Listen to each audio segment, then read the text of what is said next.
Hello everyone, welcome to Intellify. I am Harshita Pal and today I'll be discussing the NCERT solutions and some extra questions from the class 12th lesson A Thing of Beauty by John Keats. I will now start with the brief summary of the poem.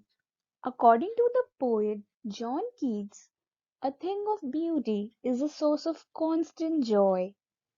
Its beauty goes on increasing, it never fades away. That is, it never passes into nothingness. A beautiful thing is as comforting as a bower, which is a peaceful and pleasant place in the shade of a tree, providing shelter and protection from the hot rays of the sun, giving a sound sleep full of pleasant dreams, health, and peaceful breathing.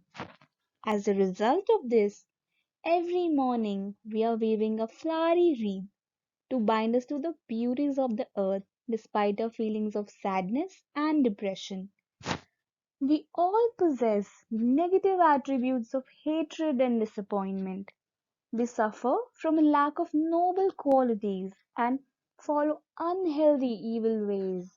In spite of all this, a beautiful thing helps us to remove the cover of gloom or darkness from our lives. It makes us love life despite the things that make us sad and dampen our spirits. Here are a number of beautiful things that have the power to uplift our spirits, like the sun, the moon, and old and young trees. The trees sprout and spread their branches to provide shelter within their green covering, means shade for the simple sheep, that is, human beings. Similarly, the sight of daffodils blooming within their green surroundings, the clear and small streams of water which make a cooling shelter for themselves against the hot season, the thick mass of ferns looking grand with their beautiful musk roses are all things of beauty that makes us feel happy. The mighty dead people whose achievements have made them great and powerful inspire us through their sagas of noble works. Their legends and stories enthuse us and we imagine their magnificence. A beautiful thing is also a source of joy, just as the lovely tales we have heard or read give us profound happiness. It is like a fountain of immortality, gushing out from nature's endless fountain, pours its sacred and immortal drink into the heart and soul of a man and is a source of immense joy for us. Now, let us start with our first question. List the things of beauty mentioned in the poem. Everything of nature is a thing of beauty and a source of pleasure, which means that whatever we find in the nature is beautiful and can become a source of pleasure for us. Some of them are the sun, the moon, old and young trees, daffodil flowers, small streams with clear water, mass of ferns, and the blooming musk roses. All of them are things of beauty. They are a constant source of joy and pleasure. Our second question is, list the things that cause suffering and pain. There are many things that cause us suffering and pain. Students, there are so many things in life which leads to suffering and pain. Malice, which means the desire to harm someone, and disappointment are the biggest source of our suffering. Another one is the lack of noble qualities. Now, noble qualities means the qualities that people admire, such as honesty, generosity, courage, etc. Our unhealthy and evil ways also give birth to so many troubles and sufferings. They dampen our spirits. They act as a pall of sadness on our lives. Pall is the black cloth put on a coffin at a funeral or a feeling of sadness or gloom that comes over people. So it means that all these things leads to sadness in our lives. The third question is, what does the line, therefore are we reading a flowery band, to bind us to earth suggest to you. Keats is a lover of beauty. He employs his senses to discover beauty. The link of man with nature is eternal, which means that human beings and nature are always connected to each other. The things of beauty are like wreaths of beautiful flowers. Wreaths means an arrangement of flowers and leaves, usually in the shape of a circle. We seem to wave a flowery band every day. It keeps us attached to the beauties of this earth. So, our fourth question is, what makes human beings love life in spite of troubles and sufferings?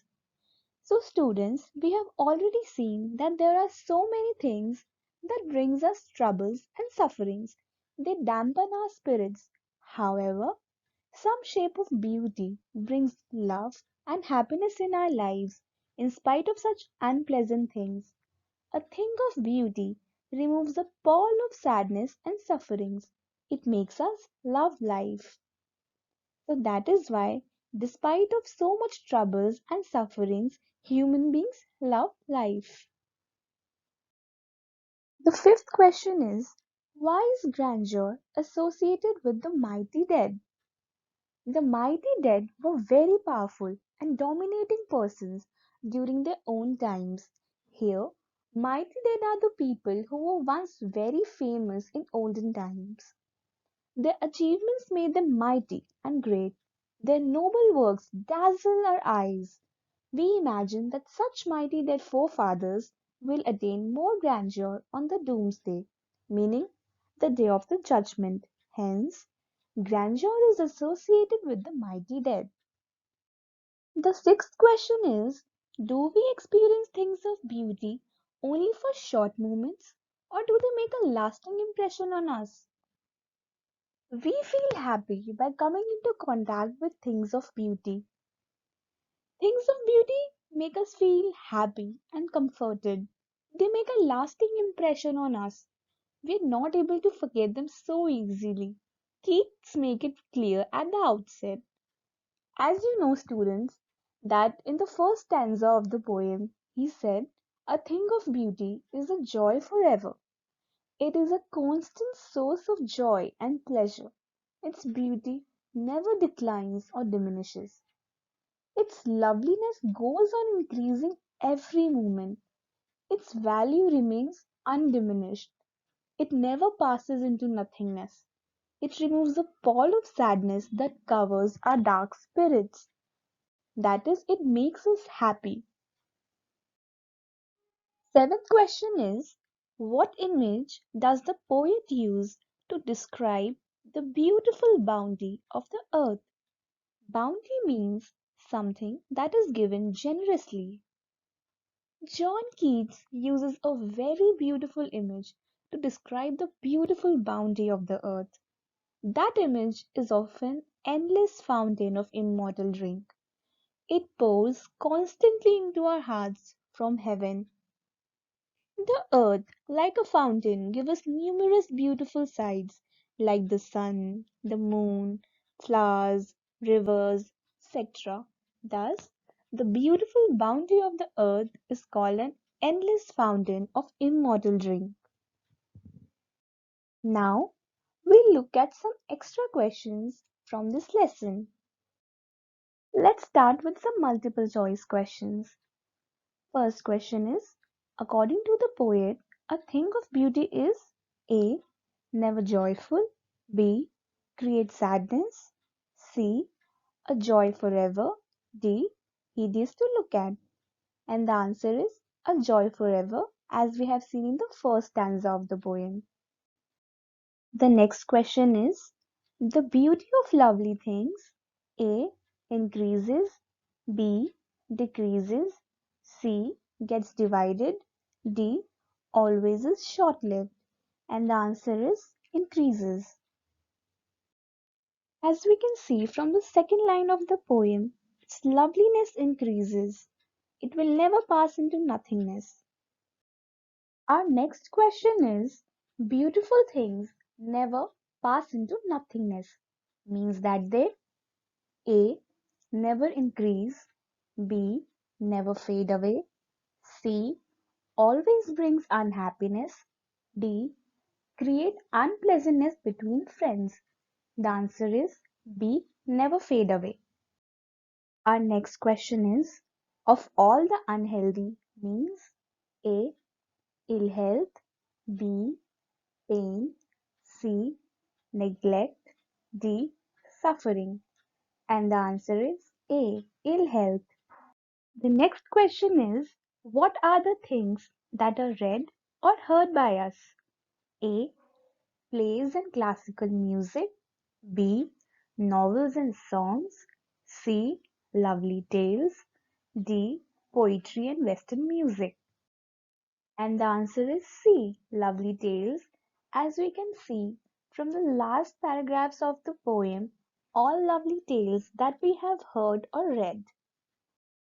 Our next question is, mighty dead refers to A. great royal ancestors, B. big dead animals, C. broken buildings, D. grand canals and rivers. The answer is A. great royal ancestors. Now, let us read the extract and answer the questions that follow. A thing of beauty is a joy forever. Its loveliness increases, it will never pass into nothingness, but will keep a bower quiet for us, and a sleep full of sweet dreams and health and quiet breathing. Now, the first question is, name the poem and the poet of these lines. So, as we know, the name of the poem is A Thing of Beauty, and the poet is John Keats. Now, our second question related to the extract is, how is a thing of beauty a joy forever? A thing of beauty is the source of constant joy. Its beauty goes on increasing.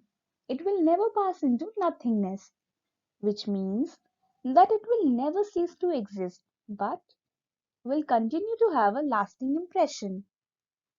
The next question is, what do you understand by a bower?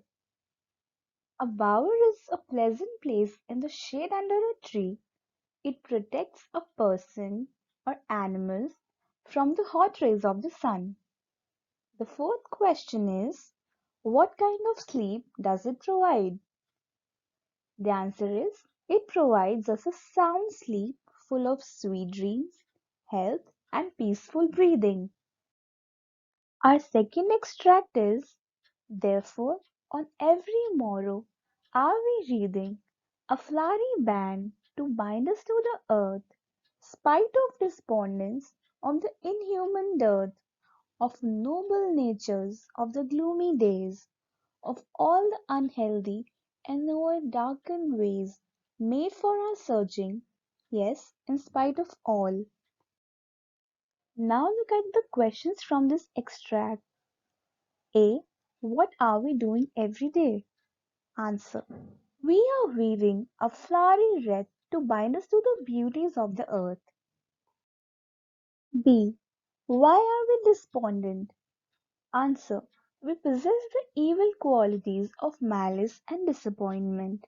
As discussed earlier, we suffer from the lack of noble qualities. That is why we feel despondent. C. What removes the pall from our dark spirits? Answer. Some beautiful shapes or a thing of beauty removes the pall of sadness from our hearts or spirits, and they make us happy. Next question. Find words from the passage which means first, malice, second, disappointment. Now, the word that means malice is spite, and the word that means disappointment is despondence. Now, let us look at our third extract. Some shape of beauty moves away the pall from our dark spirits, such the sun, the moon, trees old and young, sprouting a shady boon. For simple sheep and such are daffodils, with the green world they live in, and clear rills, that for themselves a cooling covert make gains the hot season. The mid-forest brake, rich with a sprinkling of fair musk rose blooms. Now let us look at some questions related to this extract. A. Find words from the passage that means 1. Covering, 2. Blessing. So the word that means covering is pall and the word that means blessing is boon. B. What sprouts a shady boon for sheep and how? Answer. Old and young trees sprout to make a green covering. It proves a blessing for simple sheep as it serves them as a shelter. It basically means that trees make a green cover and provide shelter to the sheep. C. How do daffodils and rills enrich the environment? Answer. Daffodils bloom among the green surroundings. The rills or small streams of clear water make a cooling shelter for themselves against the hot season. Next question. What makes the mid-forest brake rich? Here the mid-forest brake means in the middle of the forest, thick mass of ferns or bushes are growing in spite of the hot season. The answer is the mid-forest brake is made rich by the blooming of beautiful musk roses. Now let us look at the fourth extract. And such too is the grandeur of the dooms we have imagined for the mighty dead. All lovely tales that we have heard or read, an endless fountain of immortal drink pouring unto us from the heavens' brink. The questions related to this extract are A. Name the poem and the poet of these lines. As you already know, the poem is A Thing of Beauty and the poet is John Keats. B. Explain the grandeur of the dooms. Answer. The magnificence that we imagine for our mighty dead forefathers on the doomsday. C. What is the thing of beauty mentioned in these lines? The answer is the lovely tales of mighty men are mentioned in these lines. Next question. What image does the poet use in these lines? The answer is the poet uses the image of an endless fountain of immortal drink to describe the beautiful bounty of the earth. The earth has bestowed us with sun, moon, flowers, rivers, greenery, etc. Students, now let us look at some short answer type questions where the word limit is 30 to 40 words. Question 1. How is a thing of beauty a joy forever? The answer is, according to John Keats, a thing of beauty is a joy forever. It is a constant source of happiness and pleasure. Its loveliness increases every moment. It will never pass into nothingness. In other words, a thing of beauty is never devalued. Its beauty always increases and never decreases. The next question is, how does a thing of beauty provide us shelter and comfort? John Keats is a great romantic poet. He is rich in sensuous imagery. Sensuous imagery is something which is relating to or affecting the senses rather than the intellect. Nature provides us things of rare beauty. It keeps a bower quiet for us. A bower is a pleasant place in the shade under a tree. A thing of beauty also provides us peace and security. We enjoy a sound sleep which is full of sweet dreams, health, and peaceful breathing. The next question is, how do we bind ourselves to the earth every morning? The answer is, all the romantic poets stress upon the relationship between man and nature. As we have discussed earlier, that people and nature are inseparable, they are interconnected.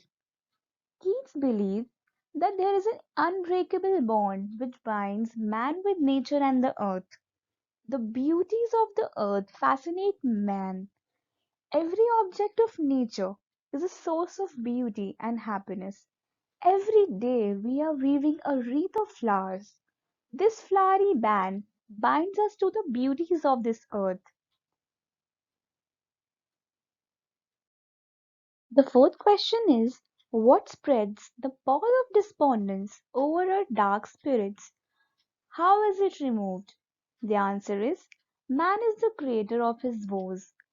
His own nature and actions make his life miserable.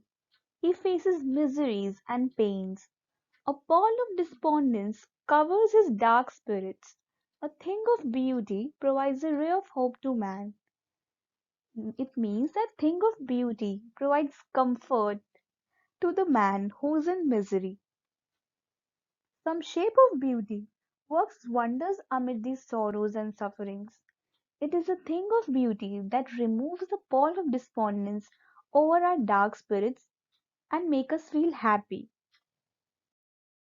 The fifth question is, name the beauties of nature that are constant source of joy and happiness to man. The answer is, nature is a storehouse of beauty. The beauties of nature are endless. There is no end to it, like the sun, the moon, old and young trees, beautiful daffodil flowers, and green surroundings are some of such beautiful things. Small streams with clear water, thick mass of ferns, thickets of forest, and musk rose are some other things of beauty. All such things of beauty are a constant source of joy and happiness to man. The sixth question is, how is a thing of beauty lovelier than all the lovely tales we have heard and read? The answer is, all beautiful things of nature are a boon for humanity. The magnificence and beauty of objects of nature surpasses the grandeur of dooms that we have imagined for our mighty dead forefathers. It is lovelier than all the lovely tales that we have heard or read. The seventh question is, what is the source of the endless fountain and what is its effect? Answer, a fountain of eternal joy and immortality pours into the heart and soul of man. It flows right from the heaven's brink and pours into the human heart. It is like an immortal nectar. The immortal drink that nature's endless fountain pours into our hearts is a source of immense joy for us. The eighth question is, what is the message for the theme of the poem A Thing of Beauty? Answer, the very first line contains the message that John Keats, the great romantic poet, wants to convey. As you know, he says, a thing of beauty is a joy forever. Keats was a worshipper of beauty. For him, beauty was truth, and truth, beauty. Hence, for him, a thing of beauty is a joy forever. Beauty never fades, nor is it ever devalued. That means its value never diminishes. It never passes into nothingness. When we are full of sorrows and sufferings, some form of beauty comes to our rescue. It removes the pall of sadness and sorrows and gives us joy and pleasure. Thus, beauty is a boon for human beings. Thank you everyone for watching the video.